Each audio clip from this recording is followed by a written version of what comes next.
Bismillahirrahmanirrahim. Assalamualaikum warahmatullahi wabarakatuh. Alhamdulillah. Alhamdulillahil mu'izzi aziza wa kullu azizin ya'tazun. Ya aziz faman intaza bi'izzatihi fahuwa dalilun ala anna Allaha qawiyyun aziz. Wassalatu wassalamu ala sayyidina Muhammadin al-izzah wa ala alihi wa ashabihi alladhi na'tazu bi'izzatillah amma ba'd. Allahumma la sahla illa ma ja'altahu sahla wa anta taj'alul hazna idza syi'ta sahla. Allahumma inna nas'aluka hubbaka wa hubba man ahabbak wa hubba 'amalin qaribunna ila hubbik bi rahmatika ya arhamar rahimin. Amin amin ya rabbal alamin. Wa qala Allah ta'ala fi kitabil karim, a'udzu billahi minasy syaithanir rajim. Bismillahirrahmanirrahim. Ya ayuhan nas taqu rabbakumul ladzi khalaqakum min nafsin wahidah wa khalaqa minha zawjaha wa batha minhuma rijalan katsiran wa nisaa wa taqullaha alladzi tasaaluna bihi wal arham innallaha kana 'alaikum raqiba. Fa inna asdaqal hadits kitabullah wa khairal hadi hadi Muhammadin sallallahu alaihi wasallam wa syarrul umuri muhdatsatuha wa kullu muhdatsatin bid'ah wa kullu bid'atin dhalalah wa kullu dhalalatin finnar. Sadaqallahul azim wa sadaqa rasulul karim. Alhamdulillahirabbil alamin. Mudah-mudahan majelis kita pada pagi hari ini selalu disertai dengan rahmat dan berkah dari Allah Subhanahu wa taala. Amin ya rabbal alamin. Sehat semua Bunda? Alhamdulillah, masyaallah. Ini lagi musim-musimnya flu kayaknya, sama batuk belakangan ini. Ya, anak kita pun juga masyaallah lagi flu, lagi batuk. Kemarin saya lagi manasik juga, ada yang kena bakteri lah, ada yang kena macam-macam. Ya, macam-macam. Rasanya semakin mendekati yang namanya akhir zaman ini, penyakit juga makin aneh-aneh. Ya, keadaan makin aneh-aneh. Bahkan makin banyak orang aneh yang dapat panggung juga. Ya, ada yang bisa ngomong sama semut lah, ada yang bisa ngomong sama cacing lah, ada yang macam-macam itu. Subhanallah. Ya, maka untuk itu agar kita bisa selamat menjalankan kehidupan kita di dunia, dengan maraknya sekarang ini banyak yang aneh-aneh model seperti itu, berpeganglah kepada Al-Quran dan juga sunnah Rasulullah SAW. Ya, belajarlah ilmu agama dari orang-orang yang bisa dipercaya, yang thiqah, yang betul-betul dalam sanad keilmuannya itu jelas. Jangan sampai nanti kita mengambil ilmu dari orang yang sanad keilmuannya nggak jelas, tidak nyambung sampai Rasulullah SAW. Ini bahaya sekali. Sikum wa inna syaitan. Karena Allah berfirman di dalam Al-Quran, A'udzu billahi minasyaitonir rajim, wa la taqfu ma laysa laka bihi ilm, inna as-sam'a wal basara wal fu'ada kullu ulaika kana 'anhu mas'ula. Allah membuat statement dalam Al-Quran, dan janganlah kalian mengikuti segala sesuatu yang kalian itu gak punya ilmu di dalamnya. Karena sesungguhnya pendengaran, penglihatan dan apa yang sudah tetap di dalam hati, itu Allah akan mintai pertanggungjawaban. Ingat itu. Kalau kita ikut-ikutan kepada satu hal yang kita gak punya ilmu di dalamnya, nanti Allah akan mintai pertanggungjawaban juga. Ngapain kita ikut-ikut suatu hal yang kita gak paham? Ya, ada yang menyampaikan dengan bahasa Suryani lah katanya, padahal kita juga asing dengan bahasa itu dan tidak memahami. Maka jangan ikut-ikut Bunda. Sekarang pun lagi model-model banyak yang di sosial media itu cek khodam. Ada nggak itu tuh? Ada ya, yang cek khodam. Ada upgrade khodam. Khodam bisa di-upgrade. Sekarang yang bisa di-upgrade itu aplikasi. Ya, aplikasi. Daripada cek khodam mendingan cek kesehatan. Itu akan lebih, pengaruhnya jauh lebih baik dari kita. Ini subhanallah, udah berjam-jam lihat itu di sosial media, ya. Cek khodam mau di-upgrade. Upgrade dari apa? Dari nying-nying mau di-upgrade ke tikus got misalnya, subhanallah.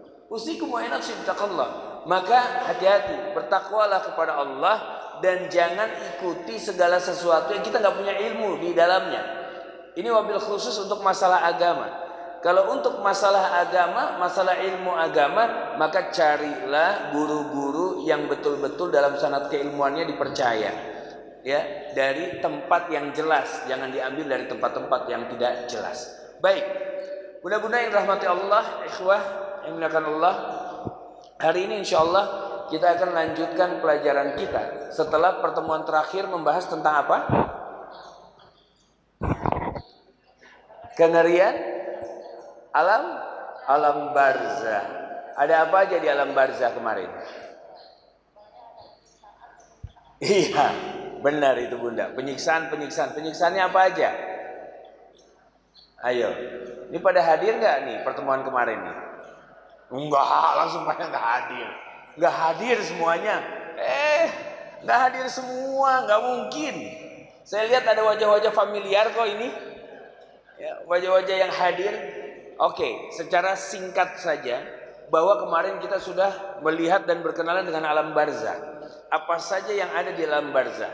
Ada ditampakkan bagaimana penyiksaan-penyiksaan yang ada di alam barzah. Sementara alam barzah ini istilahnya Bunda, itu masih waiting room. Masih tempat nunggu. Belum alam sesungguhnya, yaitu akhirat. Belum. Jadi baina-baina antara dunia sama akhirat. Itu ada alam barzah namanya, alam penantian, ya. Di mana di alam penantian ini Fir'aun pun sampai sekarang masih nunggu. Qarun sampai sekarang masih nunggu. Fir'aun yang punya kedudukan luar biasa, yang punya kerajaan luar biasa, sampai sekarang setiap detiknya masih disiksa oleh Allah Subhanahu wa taala di dalam alam barzahnya. Maka kita jangan sampai ikut-ikutan sama Fir'aun. Sekarang kan banyak Firaun-Firaun kecil udah mulai muncul itu. Ya, yang mau apa? Yang mau memimpin suatu negara, suatu tempat terus sampai turunan dan lain-lainnya. Usikum wa nafsi bittaqallah. Firaun-Firaun kecil sudah mulai muncul. Padahal apa? Padahal apa yang diupayakannya tidak akan jauh lebih dahsyat daripada apa yang sudah dimiliki oleh Firaun saat itu. Firaun punya kerajaan yang luar biasa, pasukan yang dahsyat. Bahkan tangan kanannya Qarun itu punya harta yang luar biasa, ya. Yang mana kalau harta kita dikumpulkan semua dibandingkan dengan hartanya Qarun nggak ada apa-apanya Bunda. Tapi lihat bagaimana akhir kehidupan dari Qarun. Qarun dibenamkan dengan harta-hartanya. Firaun ditenggelamkan dengan pasukan-pasukan kuatnya. Masa kemudian kita masih mau juga meniru orang-orang yang sudah jelas-jelas Allah tunjukkan bahwa orang-orang ini adalah orang-orang yang akan diazab oleh Allah Subhanahu wa taala. Usikum wa nafsi bittaqallah. Maka mumpung kita masih hidup dan Allah pertemukan di sini, maka kita persiapkan diri kita baik-baik. Untuk apa? Untuk mendapatkan kematian yang baik. Agar kita tidak terkena yang namanya azab kubur. Ini dia. Azab kubur ada beberapa yang sudah ditampilkan di dalam apa? Di dalam hadis Bara ibn Azib namanya. Bara ibn Azib meriwayatkan hadis dari Rasulullah SAW bahwa apa? Bahwa di alam kubur terjadi beberapa penyiksaan. Ditampilkan. Yang pertama ada orang yang kepalanya dihantam dengan batu yang besar. Betul ya? Sampai pecah kepalanya. Tuh tadi katanya nggak datang. Sekarang ngangguk-ngangguk. Oh iya benar Ustaz. Di rumah Allah aja bohong. Naudzubillah. Tsumma naudzubillah. Istighfar Bunda, ya. Bahwa ternyata apa? Oh ya ingat, berarti saya hadir itu. Kepala dihantam dengan batu besar hingga pecah. Siapa orang-orang itu? Orang yang hobinya tertidur di waktu sholat. Biasanya sholat apa tuh suka ketiduran? Subuh, apalagi? Pengalaman ini Pak. Subuh, isya, ada zuhur ketiduran, ada zuhur. Kadang-kadang juga lewat tuh zuhur. Asar, enggak ya, asar enggak. Alhamdulillah.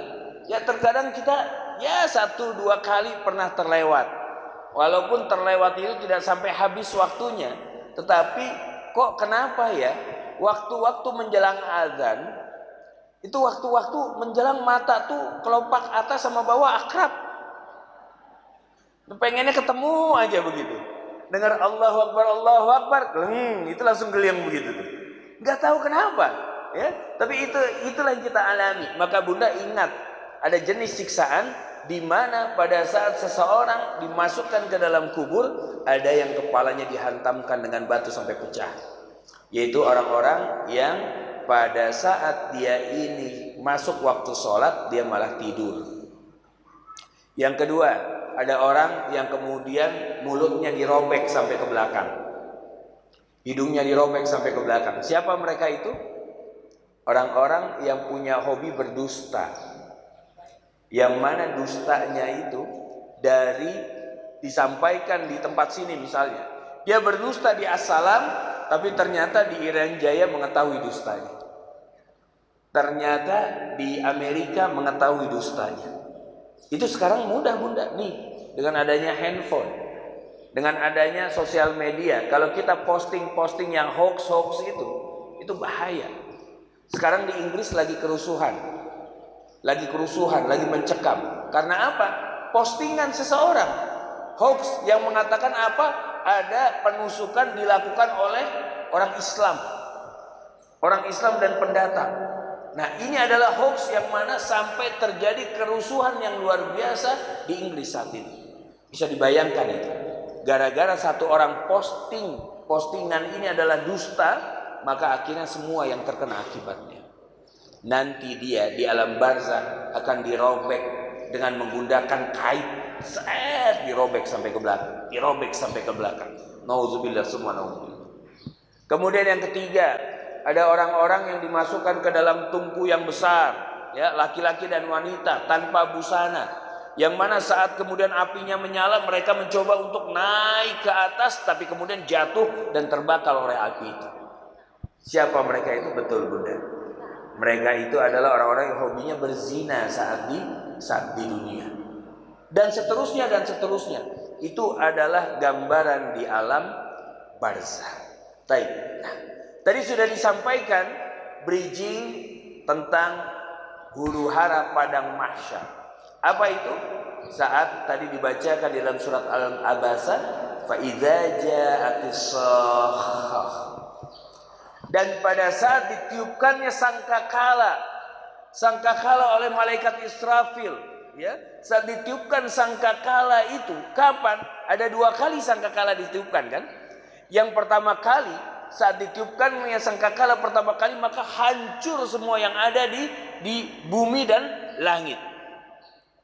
Langit dunia maksudnya. Bukan langit lapis pertama, lapis kedua, lapis ketiga, bukan. Tapi langit dunia. Yang mana langit dunia saja luas Bunda. Dunia ini punya banyak sekali galaksi. Banyak sekali, miliaran galaksi. Satu galaksi punya miliaran yang namanya planet-planet. Jadi kita ini hanya baru ada di satu galaksi. Sementara langit dunia ini punya miliaran galaksi. Bayangkan itu. Gak kebayang di kepala kita itu seperti apa. Kalau kita lihat besarnya bumi dibandingkan matahari. Matahari itu kan bintang kan? Matahari itu bintang yang berpijar. Itu matahari. Matahari dibandingkan dengan luas bumi. Bumi itu luasnya hanya sekitar 42.000 kilometer. Diameternya. Kilometer persegi. Sementara matahari itu luasnya 500.000 kilometer persegi. Diameternya. Diameter itu kan garis lurus begitu ya Bunda ya. Dari ujung kanan sampai kiri. Itu diameter namanya. Kalau dibandingkan matahari saja, matahari itu sudah 10 kali lipat lebih daripada bumi. Matahari yang besar itu ternyata kalah dengan satu bintang lagi namanya Mu Cepei. Ada bintang namanya Mu Cepei. Itu luas diameternya Bunda 1 juta kilometer persegi. Mu Cepei besar sekali. Tapi ternyata masih kalah lagi sama satu bintang namanya Y Scuti atau I Scuti namanya. Bintang E Scuti ini luas diameternya atau panjang diameternya 1 miliar kilometer persegi. Allahu Akbar. Pertanyaan saya, kelihatan gak nih bintang dengan mata kita? Gak kelihatan ya?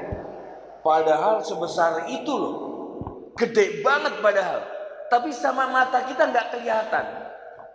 Maka pantas Allah yang maha besar itu tidak bisa tampak dengan mata kita yang sekarang. Itu aja buktinya. Bintang yang sebesar-besar itu yang harusnya tampak aja gak kelihatan. Gimana kita bisa melihat Allah saat ini? Gak bisa. Karena mata kita itu terbatas. Sudah mata terbatas, kemudian mata yang terbatas ini akan dihisap oleh Allah Subhanahu wa taala. Allahu Akbar. Nah, ini gambaran Bunda. Itu baru ada di satu galaksi. Bintang-bintang yang tadi itu, Iskuti, Mocepei, yang luasnya sebegitu luas, itu baru ada di satu galaksi, termasuk bumi kita ini. Sementara galaksi yang ada di langit dunia ini miliaran galaksi. Miliaran galaksi. Allahu Akbar. Itu seperti apa luasnya? Sementara miliaran galaksi ini beserta dengan bumi kita, kalau dibandingkan dengan langit lapis pertama, kahabatin fi syahr, bagaikan satu butir pasir dibandingkan dengan padang pasir yang luas. Allah, perbandingannya itu udah sebegitu luasnya kita ini dibandingkan dengan langit lapis pertama, bagaikan satu butir pasir dibandingkan dengan lautan pasir yang luas. Bumi dengan langit lapis pertama ditambahkan dibandingkan dengan langit lapis kedua, kahabatin fi syahr, bagaikan satu butir pasir dibandingkan dengan lautan pasir yang luas. Bumi ditambah langit lapis pertama, ditambah langit lapis kedua, dibandingkan dengan langit lapis ketiga, kahabatin fi syahr. Subhanallah. Terus sampai ke langit ketujuh, kahabatin fi syahr. Bumi ditambah langit 1, 2, 3, 4, 5, 6, 7, dibandingkan dengan arsy-Nya Allah, kahabatin fi syahr. Allahu Akbar. Bumi ditambah langit lapis pertama sampai ke-7 ditambah arsy-Nya Allah, itu semua ada di dalam genggaman Allah. Pertanyaannya, kita nih yang sombongnya tiap hari, yang belaganya tiap hari, yang ngeremehin orangnya tiap hari, itu adanya di mana itu? Dibandingkan dengan Allah, adanya di mana kita? Di bumi aja kita udah gak bisa dilihat, saking kecilnya. Sombongnya luar biasa, dan bahkan kadang-kadang menentang Allah, kadang-kadang nyalah-nyalahin Allah. Tapi pengennya kalau mati masuk surganya Allah. Padahal iblis dulu tempatnya di surga, sombongnya cuma sekali, diusir oleh Allah dari surga. Maka Rasulullah SAW bersabda, la yadkhulul jannah man kana min qalbihi misqala dzarratin minal kibrin. Gak akan pernah masuk surga barang siapa yang di dalam hatinya masih ada sedikit saja kesombongan, tidak akan pernah dia masuk ke dalam surga. Nauzubillah tsumma nauzubillah. Nah, saat kemudian sangkakala ditiup oleh malaikat Israfil, hancurlah bumi dengan langit dunia ini. Hancur seluruhnya. Saat sudah hancur seluruhnya, maka kemudian Allah berfirman, Man baqiya ahad, kata Allah. Apakah masih ada yang tersisa, kata Allah? Apakah masih ada lagi yang tersisa? Kemudian ada suara yang menjawab pertanyaan Allah tersebut. Ya Rabb, Antal a'lam. Wahai Tuhan kami, Engkaulah yang maha mengetahui. Masih ada kami, ya Allah, Jibril, wa Mikail, wa Israfil, wa ana abdukal da'if. Ada Jibril, ada Mikail, ada Israfil, dan aku, hambamu yang lemah, yang fakir, malakul maut. Jadi nanti saat ditiupkan sangkakala itu, yang tersisa tinggal 4 malaikat, Bunda. Malaikat Jibril, Mikail, Israfil, dan malaikat maut. Wa ana malakul maut. Kemudian Allah perintahkan kepada malaikat maut. Lihat. Ya malakal maut, uqbudhu Jibril. Wahai malaikat maut, cabutlah ruhnya Jibril. Subhanallah. Jadi Allah perintahkan kepada malaikat maut untuk mencabut ruhnya Jibril alaihissalam. Saat Jibril mau dicabut yang namanya rohnya, Bunda, ternyata Jibril dalam keadaan sujud di hadapan arsy-Nya Allah, dan kemudian Jibril berdoa kepada Allah, Rabbi hawwin alayya fi sakaratil maut. Wahai Tuhanku, hamba mohon mudahkanlah sakaratul maut hamba.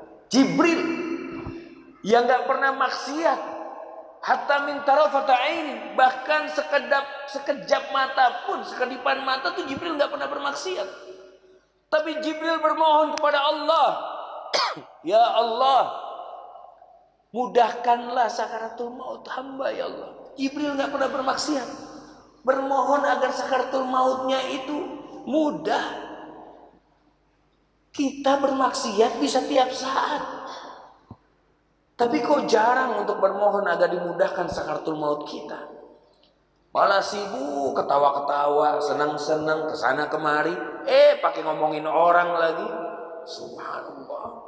Jibril, kira-kira Jibril pernah gibah nggak Jibril? Nggak pernah. Jibril gibah nggak pernah, jelekin orang nggak pernah, mandang rendah orang nggak pernah.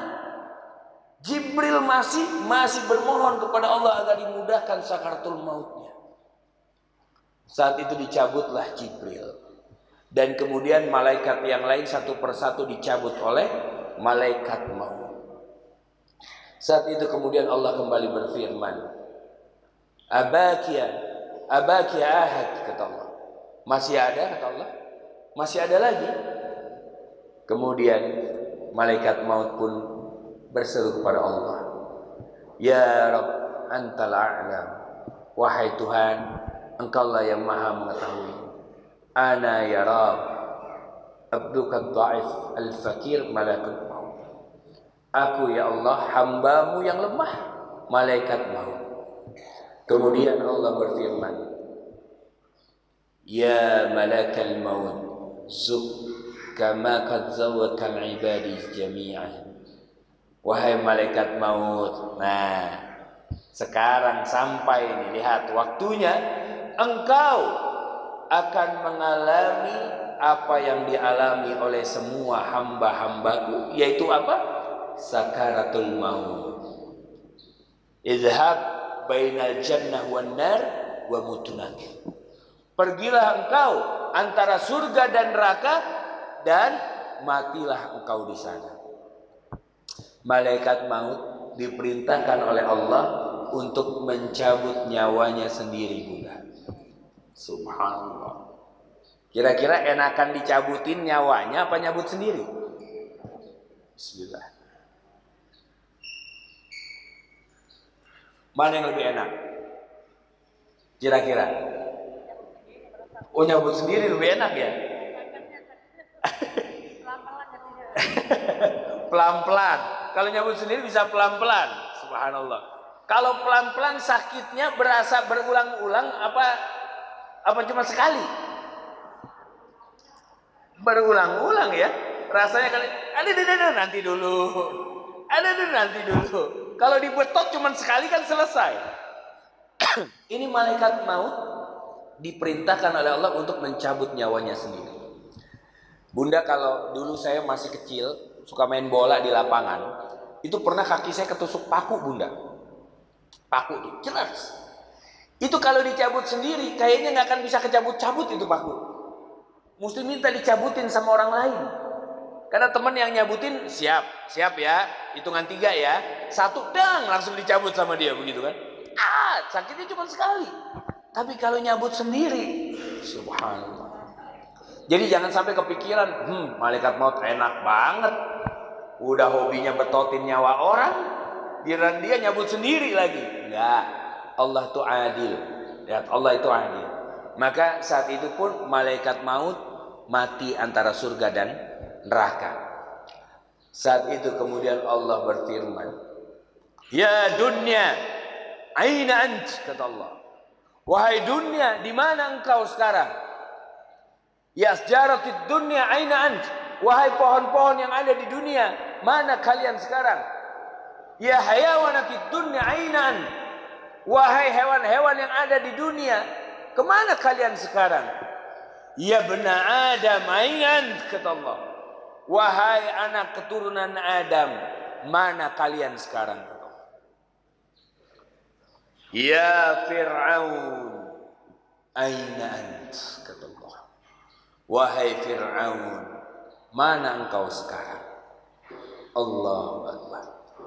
Saat itu bunda, Allah panggil satu demi satu nama-nama dari orang-orang yang pernah berjalan dengan sombong di muka bumi ini. Satu persatu Allah panggil. Fir'aun, Haman, Qarun, dipanggil satu persatu. Bunda ana jangan sampai dipanggil di sini. Jangan bunda. Kalau sampai dipanggil, itu nerakanya VIP bareng Firaun itu. Langsung dak, naudzubillah. Itu dipanggil satu persatu, satu persatu, satu persatu. Dari apa? Dari orang-orang yang sombong di muka bumi ini. Maka hilangkan kesombongan. Jangan sampai kita berjalan dengan sombong dan dimasukkan ke dalam golongan orang-orang yang sombong di hadapan Allah. Naudzubillah. Allah panggil satu persatu, satu persatu, satu persatu. Saat itu kemudian Abu Hurairah bertanya kepada Rasulullah SAW, "Ya Rasulullah, berapa lama jarak antara tiupan yang pertama dengan tiupan yang kedua?" Ya kan? Ini kan berarti ada jarak. Saat kemudian dipanggil satu persatu, satu persatu, satu persatu, itu jaraknya berapa?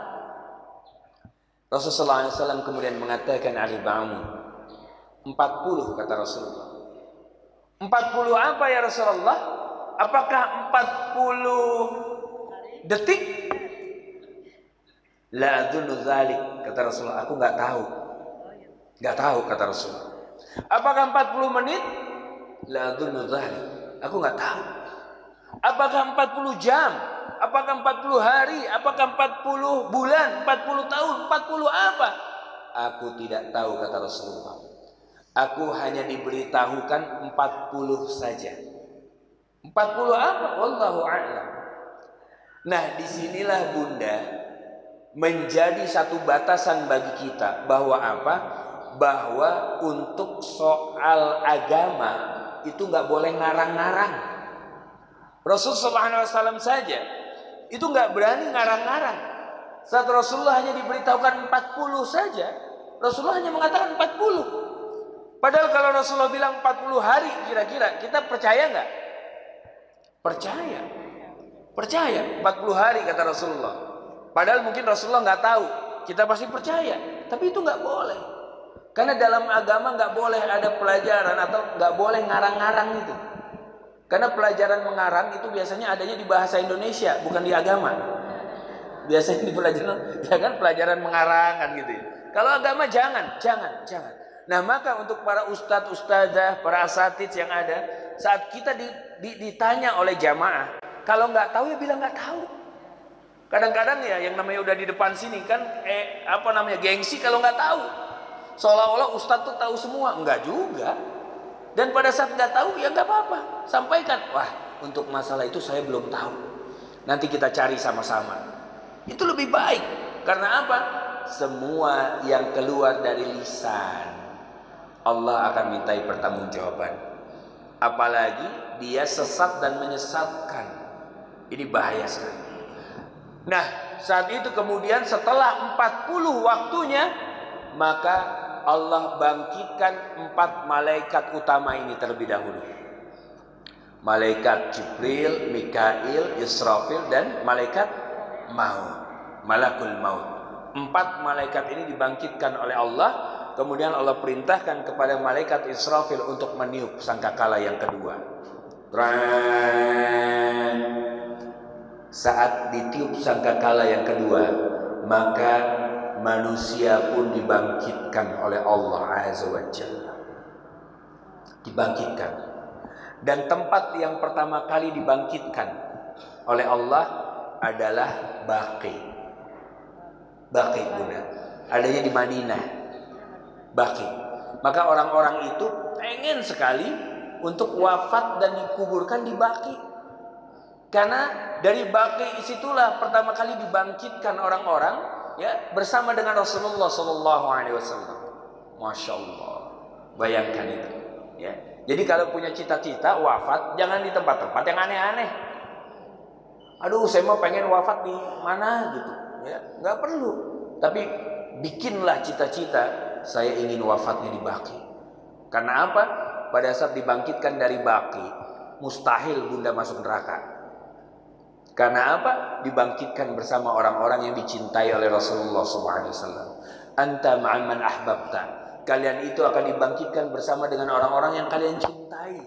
Ya, maka ajarkan anak-anak kita, cucu-cucu kita untuk mencintai Rasulullah SAW, mencintai para sahabat. Jangan senangnya sama SpongeBob. Jangan senangnya sama yang tontonan-tontonan yang lain. Tokoh-tokoh imajiner, jangan. Tokoh-tokoh hayalan, jangan. Kenalkan mereka pada tokoh-tokoh yang nyata. Yang mana tokoh-tokoh ini adalah tokoh-tokoh yang dicintai Allah dan Rasulnya. Itu kita perkenalkan kepada mereka. Saat dibangkitkan, manusia akan ditempatkan di satu tempat namanya Padang Mahsyar. Padang Mahsyar. Dan dikatakan dalam banyak hadis, Padang Mahsyar itu bentuknya, ya, itu adalah datar Bunda. Jadi datar, bagaikan roti yang pipih. Bagaikan roti yang pipih, ya, pipih. Dia datar. Namun pijakan bawahnya itu diciptakan Allah dari campuran tembaga. Dari campuran tembaga. Kita mengetahui sifat tembaga apa? Menghantarkan panas. Dari campuran tembaga. Jadi kita akan melihat dari ujung sampai ujung, terus sejauh mata memandang, itu manusia semuanya. Manusia semuanya. Kita di tanah lapang yang luas, yang bawahnya pijakan kaki kita dari campuran tembaga. Dan saat itu kata Rasulullah SAW, matahari itu ada di atas kepala kita qadramil. Qadramil itu jaraknya 1 mil, 1,5 kilometer. 1,5 kilometer di atas kepala kita. Jauh apa dekat tuh Bunda? Dekat ya. Sementara sekarang jarak matahari dengan bumi berapa jauh? Berapa jarak matahari dengan bumi sekarang ini? Jarak matahari dengan bumi sekarang ini Bunda adalah jauh banget. Iya udah jauh banget udah. Udah nggak usah soal sekian kilo sekian ini, nggak, itu googling pasti kan, pasti lihat Google kalau begitu ya. Jarak matahari yang jauh banget sekarang saja, kalau kita disuruh buka pakaian tanpa busana jam 12 siang di tengah lapangan, panas nggak? Panas. Apalagi di Saudi, panas nggak? Panas. Itu jaraknya jauh banget. Bisa dibayangkan saat matahari itu jaraknya 1,5 kilometer di atas kepala kita. Maka saat itu manusia, mohon maaf, akan Allah bangkitkan dalam keadaan tanpa busana. Tanpa busana. Gak usah khawatir, gak ada yang nengok kanan kiri Bunda. Gak ada yang, aduh malu dong nanti, kita gak ada yang menengok kanan kiri, gak ada. Tanpa busana. Yang laki-laki kembali lagi sebagaimana dia dulu pada saat dilahirkan, yaitu belum khitan. Gak ada, semuanya telanjang semuanya. Semuanya telanjang. Matahari di atas panas 1,5 kilometer, dan di bawah pijakan kaki kita adalah campuran tembaga. Panasnya atas bawah.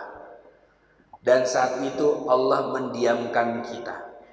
Kita nggak ditegur, nggak disuruh ngapa-ngapain, berdiri, diam aja berdiri di sana. Sampai berapa lama? Khamsina alfasana. 50.000 tahun. Sementara ukuran akhirat, satu hari di akhirat sama dengan 1.000 tahun di dunia. 50.000 tahun ukuran akhirat berarti 50 juta tahun ukuran dunia.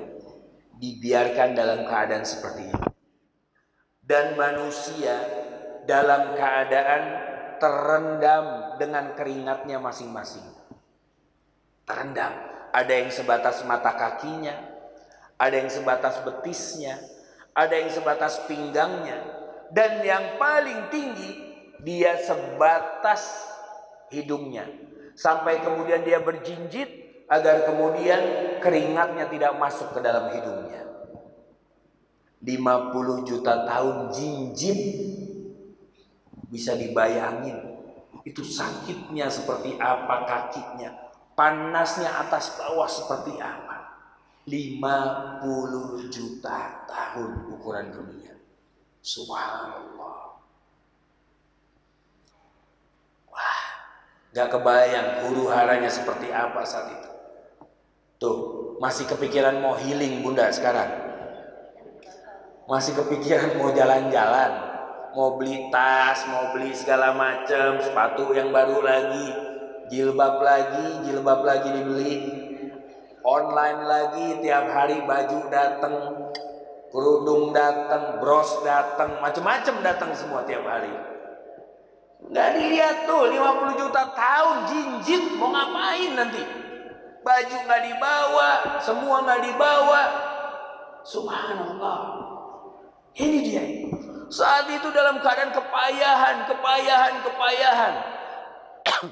Dan setelah 50 juta tahun, maka manusia mulai gelisah dan kemudian berteriak, ini minta tolonglah kepada Allah agar segera dibukakan pintu hisab. Kita udah gak tahan ini. Ya kita minta tolong sama siapa? Coba minta tolong sama Adam alaihissalam. Adam ini kan kakek moyang kita. Akhirnya manusia saat itu ribut riuh rendah, huru hara terjadi bunda. Saat itu berteriak, mana Adam? Adam, mana Adam? Ya kata Adam, aku di sini. Ada apa kata Adam alaihissalam? Wahai Adam, coba minta tolong bukakanlah pintu hisab. Minta tolong kepada Allah, segera bukakan pintu hisab agar kita tidak tersiksa seperti ini. Apa kata Nabi Adam? Nafsi, nafsi. Urusanku, urusanmu, urusanmu. Urusan masing-masing. Ini masing-masing aja hari ini. Kenapa? Karena pada hari ini Allah itu sedang murka-murkanya kepadaku. Loh kenapa? Kok Allah murka kepadamu? Kenapa? Iya, karena dulu Allah pernah perintahkan aku untuk tidak mendekati satu pohon. Bukan cuma dekat, buahnya aku makan. Izhabu ila ghairi. Pergilah engkau kepada yang lain, minta tolong sama yang lain. Izhabu ila Nuh alaihissalam. Coba minta tolong kepada Nabi Nuh alaihissalam. Akhirnya dari Nabi Adam kita ganti cari Nabi Nuh alaihissalam. Wahai Nuh, di mana engkau? Wahai Nuh, riuh rendah. Bayangkan seberapa banyak manusia saat itu bunda. Dari mulai diciptakan sampai nanti akhir. Seberapa banyak? Ketahuan nggak Nabi Nuh ada di mana gitu? Nyarinya emang langsung dapat kan enggak? Ya. Wahai Nuh, mana engkau? Ya kata Nabi Nuh, aku di sini. Ada apa? Tolong wahai Nabi Nuh, mintakan kepada Allah agar dibukakan segera pintu hisab ini. Lagi-lagi Nabi Nuh mengatakan, nafsi, nafsi. Urusan masing-masing hari ini. Kenapa? Allah hari ini sedang murka-murkanya kepada aku. Ada apa wahai Nuh? Karena dahulu aku pernah mempertanyakan keputusan Allah terhadap anakku. Ya, Kanan? Bukankah anaknya Nabi Nuh alaihissalam ditenggelamkan oleh Allah? Saat itu Nabi Nuh mengatakan, "Ya Rabb, innahu ibni." Wahai Tuhanku, sesungguhnya dia itu adalah anakku. Hanya sampai di situ Nabi Nuh sebetulnya mengatakan, sesungguhnya dia anakku. Apa kata Allah? Wahai Nuh, sesungguhnya dia bukanlah bagian dari keluargamu. Lihat itu Bunda. Ya. Nabi saja, anaknya itu bisa dianggap bukan bagian dari keluarga. Ada nabi yang istrinya gak dianggap bagian dari keluarga. Betul? Nabi Lut alaihissalam, istrinya itu dimasukkan oleh Allah ke dalam neraka. Subhanallah. Lihat. Ada nabi yang bapaknya, ayahnya itu tidak dianggap keluarga lagi. Nabi Ibrahim alaihissalam, ayahnya itu kan pembuat berhala. Pembuat berhala. Nah ini dia. Oleh karena itu Allah berfirman, ya ayyuhalladzina amanu qu anfusakum wa ahlikum nar. Wahai orang-orang beriman, jagalah diri kalian dan keluarga kalian dari api neraka. Karena sekelas nabi dan rasul saja itu keluarganya ada yang di neraka. Bukankah pamannya Rasulullah SAW Abu Talib di neraka? Abu Jahal, Abu Lahab itu kan paman-pamannya Rasulullah SAW. Maka di dalam suatu keluarga pasti ada drama Bunda, pasti. Jangan merasa terus kemudian, wah keluarga saya banyak dramanya banget Ustaz, keluarga Nabi aja dramanya banyak. Ya, aduh kita nggak bersyukur sama keluarga kita. Keluarga saya mah, orang tua saya mah begini, anak saya mah begini, pasangan saya begini. Bunda, keluarga Nabi aja juga begitu. Apalagi cuman Bunda. Sabar jalaninnya. Sabar, karena apa? Nanti kesabaran kita di dunia akan berguna saat kita di akhirat. Yakinkan itu. Karena kita perlu sabar nunggu 50 juta tahun nanti itu. Karena kita perlu sabar nunggu yang namanya yaumul hisab nanti. Dihisabnya satu orang satu-satu. Satu. Lah Bunda gilirannya kapan? Saya gilirannya kapan? Kita nggak tahu giliran kita kapan ini kan? Nggak tahu. Maka jaga diri kita. Sabar pada saat Allah berikan ujian. Sabar pada saat Allah berikan musibah. Sabar juga saat Allah berikan nikmat kepada kita. Agar jangan sampai nikmat itu malah kita pakai untuk yang enggak. Sabar. Ini dia. Caranya sabar bagaimana? Nanti insya Allah kita akan kupas di pertemuan-pertemuan mendatang insya Allah. Nah, kita kembali lagi. Saat itu kemudian Nabi Nuh mengatakan, izhabu ila ghairi. Pergilah kalian kepada yang lain. Izhabu ila Musa alaihissalam. Pergilah kepada Musa alaihissalam. Saat itu kita cari. Musa, di mana engkau? Aina ant? Engkau di mana wahai Musa? Ya, aku di sini, kata Nabi Musa. Kenapa? Wahai Musa, tolong mintakan kepada Allah agar membukakan pintu hisab bagi kami. Lagi-lagi Nabi Musa mengatakan, nafsi. Urusanmu. Kenapa wahai Musa? Hari ini Allah sedang murka-murkanya kepadaku. Apa masalahmu? Karena dulu aku pernah membunuh orang, padahal Allah tidak perintahkan aku untuk membunuhnya. Lihat di dalam Al-Quran Bunda. Bukankah Nabi Musa alaihissalam pernah gak sengaja bunuh orang? Sedang ada Bani Israel berantem sama orang Mesir. Lagi berantem, ngelihat Nabi Musa lewat. Kemudian Bani Israel ini teriak, wahai Musa, tolong aku. Dipisahin sama Nabi Musa. Yang dari Mesir ini nyolot. Saat nyolot dipisahin, kepukul sama Nabi Musa. Gak sengaja. Wafat. Insya Allah. Itu Nabi Musa kayak gimana badannya itu. Sampai orang kepukul gak sengaja aja wafat. Gimana yang sengaja dipukul? Ini gak sengaja wafat Bunda. Dan Nabi Musa digambarkan, Nabi Musa itu berkulit hitam Bunda. Nabi Musa itu Nabi yang berkulit hitam. Dan badannya paling kokoh di antara seluruh manusia yang ada. Itu Nabi Musa alaihissalam. Maka pantas orang-orang kulit hitam itu badannya bagus-bagus. Karena disinyalir mereka adalah keturunan dari terahnya Nabi Musa alaihissalam. Itu dia. Nabi Musa mengatakan, idhabu ila ghairi, idhabu ila abul anbiya. Pergilah kamu kepada bapaknya para nabi, Ibrahim alaihissalam. Ya Ibrahim, engkau di mana? Lagi-lagi manusia huru-hara saat itu. Ya aku di sini, kata Ibrahim. Ada apa? Wahai Ibrahim alaihissalam, tolong minta kepada Allah agar dibukakan pintu hisab bagi kami. Lagi-lagi Nabi Ibrahim mengatakan, nafsi, nafsi. Urusanku, urusanku, urusanmu, urusanmu. Kenapa lagi wahai Ibrahim? Allah sedang murka-murkanya kepadaku hari ini. Karena dulu aku pernah berdusta. Nabi Ibrahim bohong. Masa sih? Kapan Nabi Ibrahim bohongnya? Iya, Nabi Ibrahim pernah berdusta, Bunda. Yang mana dusta ini sebetulnya kalau dibandingin, jangan dibayangkan bohongnya Nabi Ibrahim kayak bohongnya kita. Beda. Pada saat Nabi Ibrahim diajak pergi sama teman-temannya di hari di mana, jadi di masa Nabi Ibrahim alaihissalam itu berhala-berhalanya ya, yang dianggap Tuhan-Tuhan mereka dalam 1 tahun itu punya waktu 1 hari libur. Ada liburnya 1 hari. Tuhan ada liburnya 1 hari. Itu di zaman Nabi Ibrahim. Di hari itu gak boleh ada yang minta sama berhalanya. Kasihan udah kecapean. Udah 364 hari ya, ngabulin doa-doa katanya. Nah di hari ini Tuhannya libur. Jadi gak boleh ada yang minta di 1 hari itu. Nah saat itu biasanya orang-orang jalan-jalan, pergi liburan juga. Nabi Ibrahim diajak sama teman-temannya. Hei Ibrahim, ayo pergi kita main yuk. Enggak, kata Nabi Ibrahim. Inni sakit. Aku tuh lagi sakit. Aku lagi sakit, kata Nabi Ibrahim. Nabi Ibrahim menunjuk dadanya. Maksudnya apa? Sakitnya tuh di sini maksudnya.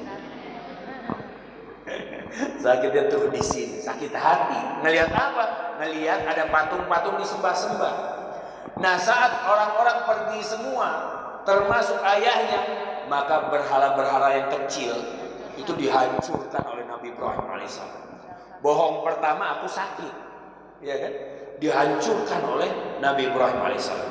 Saat dihancurkan, kemudian palu yang dipakai untuk menghancurkan ini dikalungkan di berhala yang paling besar.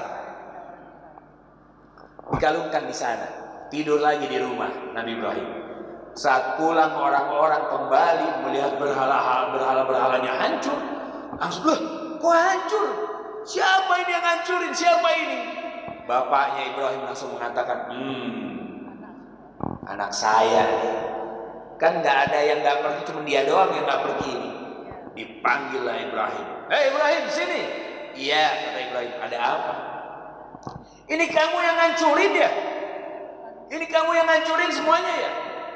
Enggak. Tuh lihat. Bohong yang kedua kan? Padahal kan Nabi Ibrahim yang menghancurkan. Enggak, loh enggak. Orang cuma kamu yang ada di sini. Kata Nabi Ibrahim, tanya aja sendiri sama yang megang palu. Yang megang palu tuh pasti yang ngancurin, kata Nabi Ibrahim. Kemudian ayah mengatakan, ya nggak mungkin lah. Masa patung bisa menghancurkan patung yang lain? Lah, kalau nggak bisa, ngapain disembah? Ngapain diminta? Orang dia aja nggak bisa ngomong. Itu maksudnya Nabi Ibrahim. Sama nggak sama bohongnya kita? Beda. Bohongnya kita sama anak-anak tuh, kalau anak-anak minta mainan, bunda beli mainan, besok ya nak, besok ya nak. Kalau udah ngomong besok tuh beliin apa enggak tuh? Enggak, berharap anaknya lupa. Tapi anak kecil lupa nggak bunda? Enggak. Setahun juga dia inget itu. Bunda janji bohong, nggak pernah. Katanya waktu itu mau beli mainan, terus ditagih itu tiap hari itu. Subhanallah. Saat itu Nabi Ibrahim mengatakan, izhabu ila ghairi, izhabu ila Isa alaihissalam. Pergilah kepada yang lain, pergilah kepada Isa alaihissalam. Saat itu lagi-lagi kita mencari, wahai Isa, di mana engkau? Isa, di mana engkau? Ya aku di sini, kata Isa. Ada apa? Tolong mintakan kepada Allah untuk membukakan pintu Isa. Lagi-lagi Nabi Isa mengatakan, nafsi, nafsi. Aku tidak bisa karena Allah sedang murka-murkanya kepada aku pada hari ini. Salahmu apa? Salahmu apa wahai Isa?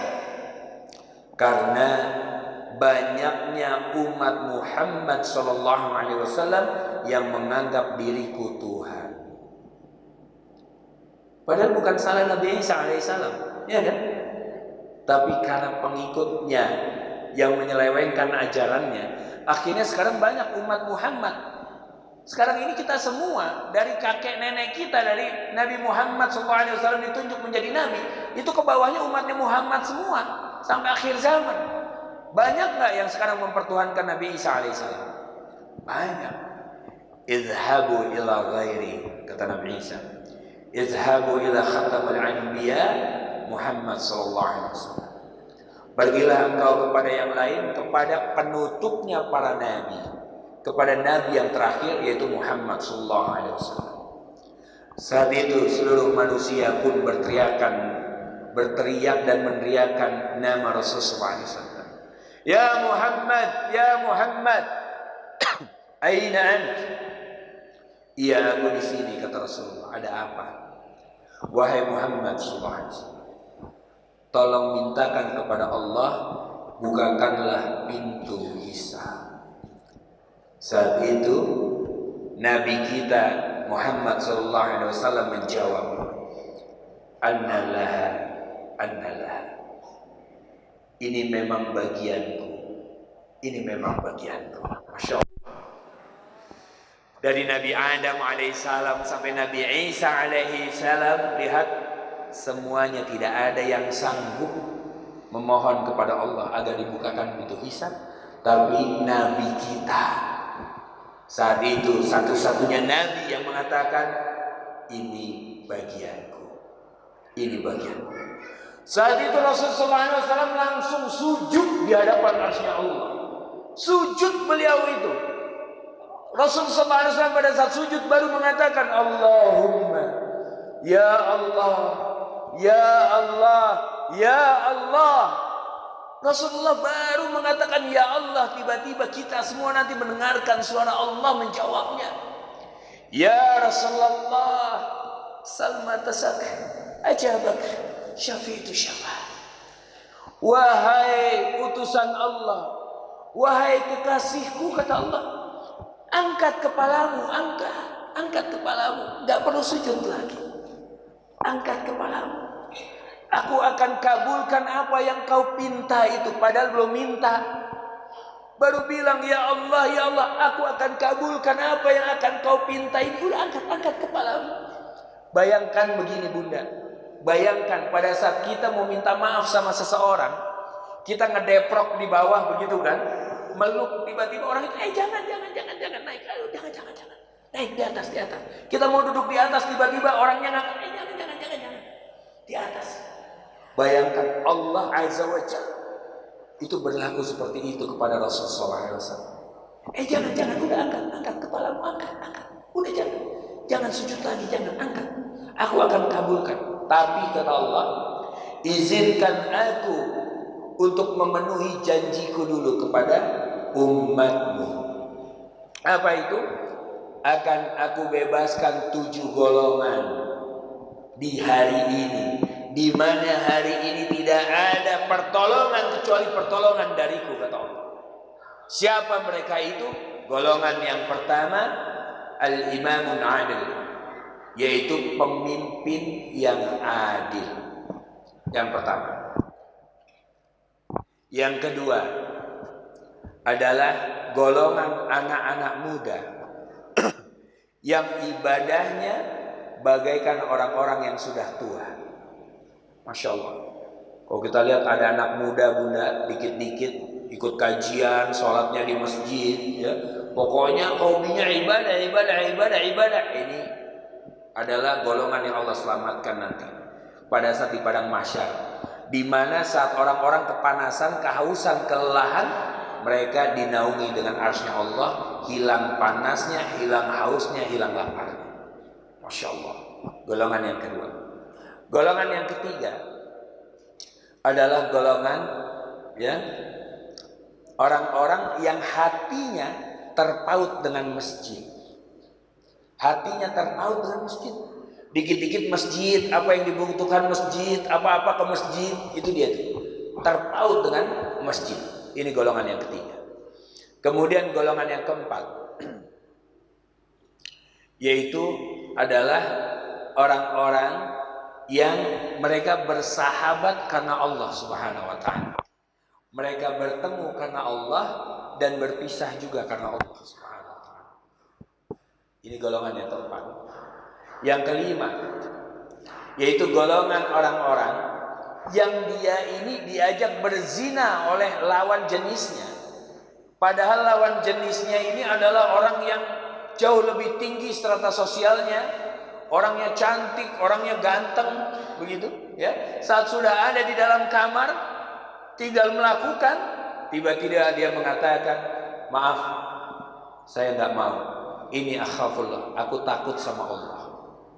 Yang kelima, orang-orang yang menolak pada saat diajak berzina, padahal yang ngajakin itu orangnya orang-orang yang terpandang status sosialnya, yang kelihatannya baik, kuat, tampan dan lain-lain. Yang kelima.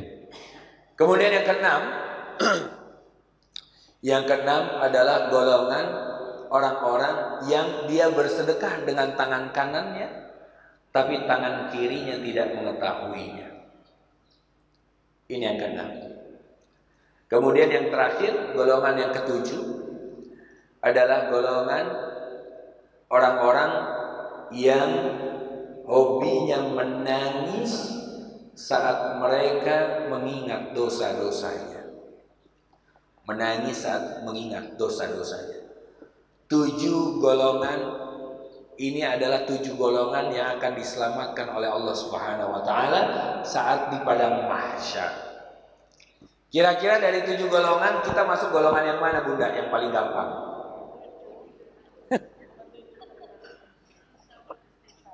Yang nomor 7, yang menangis karena mengingat dosa-dosanya. Baik, saya akan kasih gambaran aja. Umar bin Khattab, saking hobinya menangis karena mengingat dosa-dosa masa lalunya, itu di matanya, Bunda, dari mata ke bawah ini sampai ada garis hitam 2 seperti ini. Garis hitam 2 karena saking sering menangis. Kita ada nggak garis hitam 2-nya? Nangis mah kadang-kadang, udah nangis Ramadan doang kadang-kadang. Itu juga paling berapa tetes? Oh, surga nih, kayaknya surga. Nangis berapa tetes? Nangisnya sampai yang tuh para sahabat kalau nangis ke Azazil bin Zalik kayak gergaji mesin tuh kalau udah mas, nggak berhenti nangisnya. Itu masih sulit. Yang paling mudah nomor 4, 2 orang yang bersahabat karena Allah. Lah ini kita nggak cuma 2 orang, berapa banyak di Assalam ini. Kita sahabatan karena Allah, datang ke kajian sama-sama sama sahabat kita, sama geng kita, sama bestie kita. Bestie pakai shot, pakai top. Kalau bestie biasa, tapi kalau udah bestie, wah itu udah lekoh banget itu. Yang keempat, Bunda, perbanyak ini sahabat karena Allah. Ini dia. Nah, saat kemudian 7 golongan ini sudah diselamatkan oleh Allah, baru kemudian Allah perintahkan buka pintu hisab. Pintu hisab dibuka, tiba-tiba, Bunda, langit di atas kepala kita ini gelap semua. Gelap karena apa? Karena begitu banyaknya yang berterbangan di atas itu. Kita lihat ini apa, ini burung atau apa ini? Atau apa, berterbangan banyak sekali. Sampai-sampai gelap, tertutup matahari yang tadi itu udah tertutup dengan yang berterbangan ini. Sampai-sampai orang mengatakan, apa ini yang berterbangan? Apa ini yang berterbangan? Insya Allah pertemuan berikutnya kita akan lanjutkan. Itu kan udah yaumul hisab. Sekarang kan kita baru huru hara pada mahsyar. Maka sabar. Insya Allah pertemuan berikutnya. Baik, bunda-bunda yang rahmati Allah, alhamdulillah, huru hara padang mahsyar sudah kita dalami dan kita lihat pemandangannya di hari ini. Kitab referensi yang saya pergunakan dari berbagai macam kitab hadis, dan juga kitab yang ditulis oleh Imam Ibnu Katsir, Huru-hara Hari Kiamat, ya. Itu sudah ada tarjimnya, sudah ada terjemahannya. Kalau mau beli silahkan dicari, ya. Huru-hara Hari Kiamat Ibnu Katsir. Itu adalah referensi-referensi kitab, dan juga ayatnya tadi sudah disampaikan. Yauma yafirul mar'u min akhihi wa ummihi wa abihi wa sahibatihi wa banihi likulli imri'in minkum yauma idzin sa'nu yughni. Dikatakan bahwa di hari itu seseorang itu akan lari dari saudaranya. Lari bahasanya Bunda. Dia akan lari dari ibunya, dari bapaknya, dari istrinya, dari pasangannya, dari anak-anaknya. Semua itu apa? Sibuk dengan urusan yang masing-masing. Nafsi, nafsi. Insyaallah. Jadi tema kita hari ini adalah nafsi, nafsi. Urusan masing-masing, urusan sendiri-sendiri. Maka bunda-bunda yang rahmati Allah, ikhwah, bertakwalah kepada Allah. Persiapkan diri kita terhadap hal-hal yang pasti akan kita hadapi nantinya. Ingatkan diri kita lagi, wahai jiwa-jiwa yang saat ini mungkin belum tenang, tenangkanlah diri kalian, karena kematian pasti akan datang dan kita pasti akan berjumpa dengan Allah Subhanahu wa Ta'ala. Persiapkan diri kita. Mudah-mudahan apa yang disampaikan bermanfaat. Mohon maaf apabila ada kata-kata yang kurang berkenan. Mohon dibukakan pintu maaf yang sebesar-besarnya. Jazakumullahu khair ala husni istimaikum. Lakum minni al-hubbu wa du'a. Assalamualaikum warahmatullahi wabarakatuh. Waalaikumsalam.